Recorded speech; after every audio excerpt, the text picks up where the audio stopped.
I'm going on to Guardians though. Yeah. Because this was like the third movie I've seen in theaters this year. I haven't seen many. And I've been seeing a ton. It was a lot of fun. Speaking of sales, 146.5 million domestic. Blowing up. It premiered worldwide a week ago, so it's up to 431.5 right now. So we're on its way to being another $1 billion smash for Marvel. Good on them.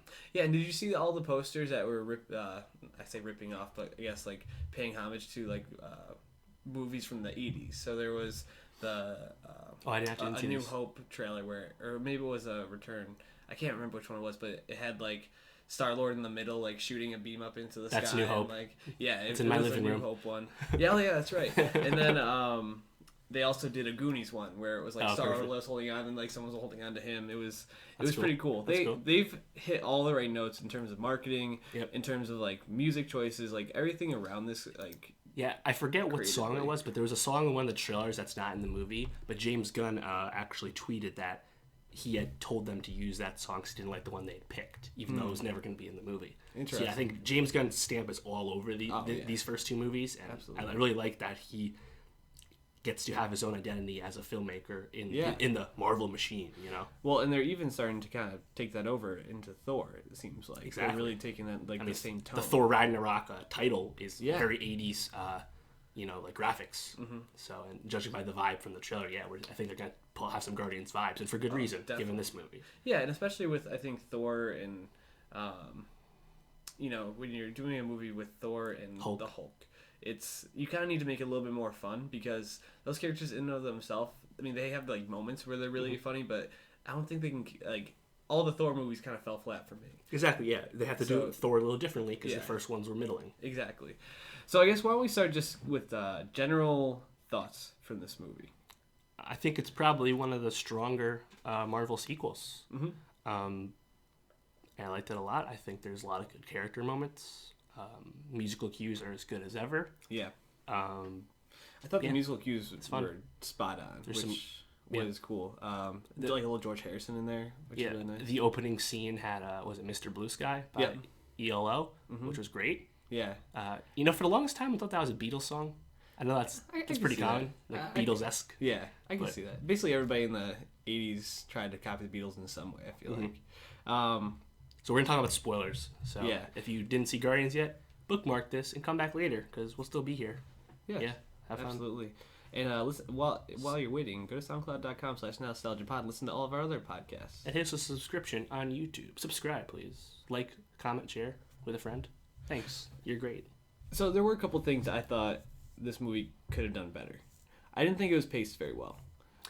It's a little all over the place. Yeah. Which is interesting because it's still pretty small in scope, which I think was a positive.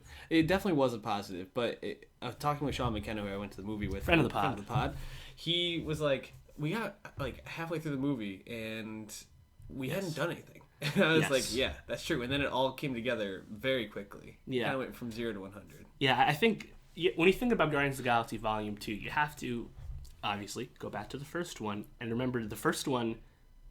No one besides fucking A1 nerds gave a fuck about these characters because no one knew who they were. Right. It was an August Marvel movie. This was their first chance since Thor, really. Mm-hmm. And it worked. They made us care about these characters that we had no knowledge of. Right. And left us wanting more. Guardians of the Galaxy Volume 2 gives us more, but the reason I think it's such a strong sequel is this isn't just Age of Ultron. Age of Ultron is literally more Avengers, but doesn't work as well this time because it didn't really change anything. Mm-hmm. It's still fun to look at, you know? Yeah. Guardians of the Galaxy Volume 2 is all characters. Like you said, almost to a fault because there's very little plot.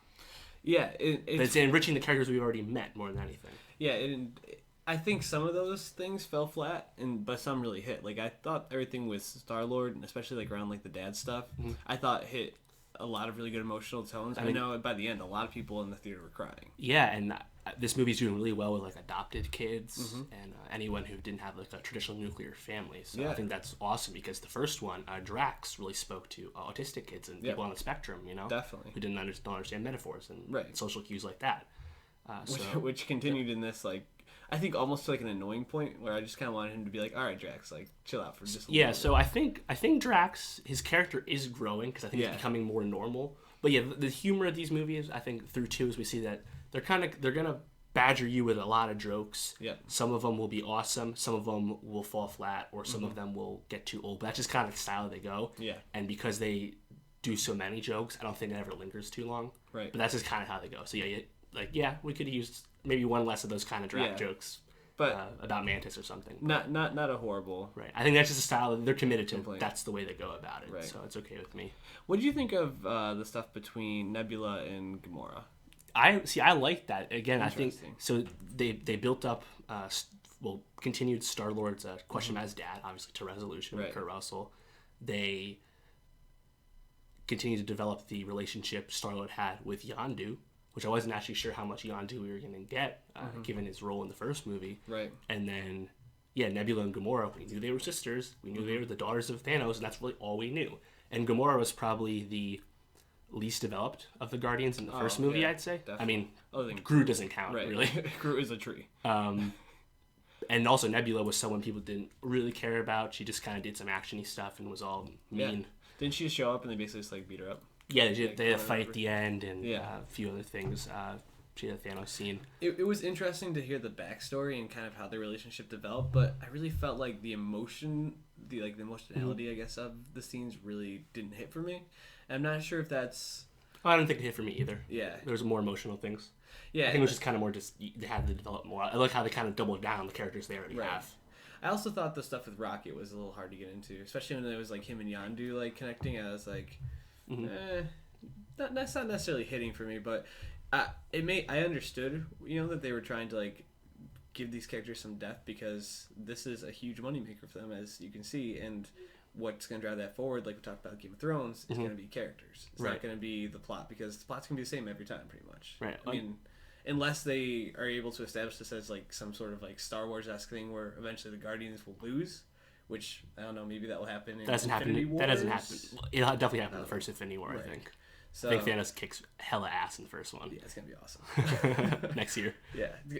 Dude, we should definitely check back in with like the Marvel versus DC like plans and see like where those are at, because it's gonna be interesting. Well, as this movie shows, as the movie goes on to the post credits, Marvel is so into the damn rabbit hole because they're so damn successful that they can bring in any whatever character they fucking want now, and it's so awesome because it works. Yeah, man.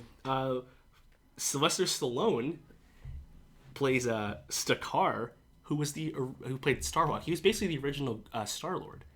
And then Michael Rosenbaum, Ving Rhames, Michelle Yeoh, and the voice of Miley Cyrus are all those other Ravagers at the end.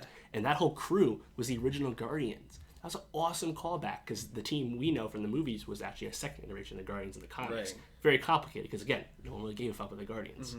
But that's such a cool callback to canonize them as these new Ravagers. And Aisha in that post-credit scene, the gold chick. Oh, yeah. She creates Adam Warlock, who's this really important cosmic character who actually is Star-Lord's dad in the comics, but also very integral to Thanos. So, like, they're fucking going for it, man.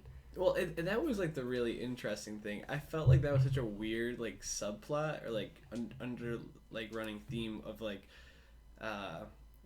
what was that girl's name you just said? Aisha. Elizabeth Debicki plays her. Yeah, and she's been in a couple of big movies recently. Yeah, she was in Man from U.N.C.L.E. as the bad guy. She's also in she's in something else. Great Gatsby. Yes, yeah. But I thought that was so weird how basically like that little interaction in the beginning was like driving the whole plot. Basically. Yeah. It's a little abrupt. Yeah, but I mean, at the same time, it's kind of cool that like those people are gonna continue to be part of it. It's not like they're just like a one-off. And like they're kind of like really like these noble people, but they were also kind of like bumbling idiots because they were really inept with their ships and like the red carpet. Yeah, like rolling the thing out. But the fact that they're gonna stick around because of the Thanos connection with Adam Warlock is cool. And James Gunn will be back for Guardians 3, which I think is great. Yeah, absolutely. The fact that he'll complete a trilogy, and they said that this is gonna take place. Guardians 3 will take place after both Infinity War movies. Awesome. So like they have this. He keeps referring to the cosmic universe. So they have this own Marvel shit that they're just getting weird, and I think there's opportunities for it to get a lot different. And Captain Marvel, Brie Larson, is definitely going to connect with them. Yeah. So that's really cool. Yeah, there's a lot of great stuff going on for Marvel, and we've talked about it before, so we don't need to like belabor the point. But they've put in the groundwork on this so that they can start to have these cool moments and build these kind of I don't even know what the word is for movies, franchises, I guess. Yep. this is always an unfair question, but better or worse than the first one? Yeah, it is. It's a tough one. I think I like the first one more. But I still like this one a lot. I think because this one is so character focused more than anything. Because Kurt Russell as the primary villain in Guardians 2. Yeah, we haven't even talked about him. His bad guy plot is kind of stereotypical, like I'm going to take over the galaxy or something. But because it doesn't actually get that far and it never gets bogged down in that, they kind of like bury the lead with the whole bad guy plot. Right. Because it's so focused on the characters, I don't even think it matters. Yeah. It kind of reminds me of like Civil War, where Zemo was that bad guy, but he was really just a catalyst for all the fighting between the Avengers, right? Yeah. So Zemo, I didn't even know that guy's name. Yeah, was it Daniel Bruhl plays him? I think. The first one didn't give us any origins for the characters; it just gave us the origin of the team. Right. And this one develops more of the characters. Yeah, like a slight origin of Star-Lord, basically. Yeah, really just presenting the questions, a lot of which were answered in this movie. Yeah. So I think you really have to kind of have that context when you think about these two movies together.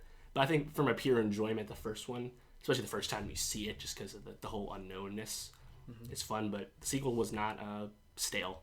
No, like Ultron quickly became. Before I give my take on that, just one question: why did Ego have to tell Star-Lord that he put the tumor in his mom's brain? Like, he could have literally left that part out and everything would have been fine. What's his name?